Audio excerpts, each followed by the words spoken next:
Good Erev Shabbos, everyone. Erev Shabbos, Parshas Veschonon. Erev Shabbos, Parshas Nachamu, Shabbos Nachamu. This is a Shabbos of tremendous Nechama. But it's not only of receiving Nechama, but it's also of giving Nechama to HaKadosh Baruch Hu, giving him a comfort. How do we give comfort to HaKadosh Baruch Hu? So there's an incredible thing.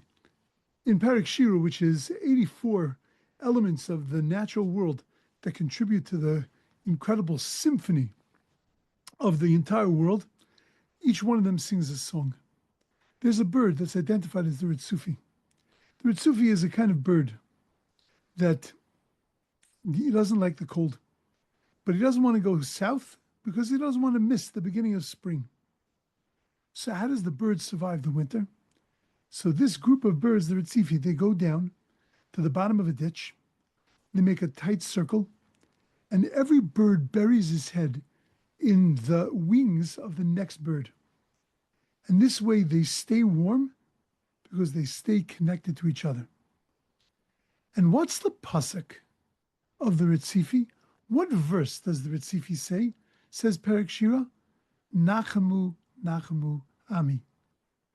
Because that is the greatest Nechama for HaKadosh Baruch Hu.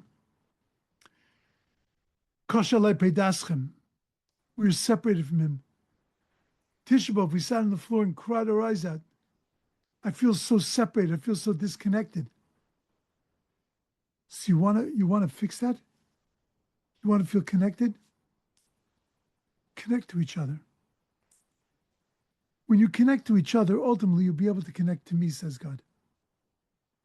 If you find the Nechama in each other, if you find the connection to each other, so then together we'll all be able to find the connection together. That's the song of the Ri Sufi.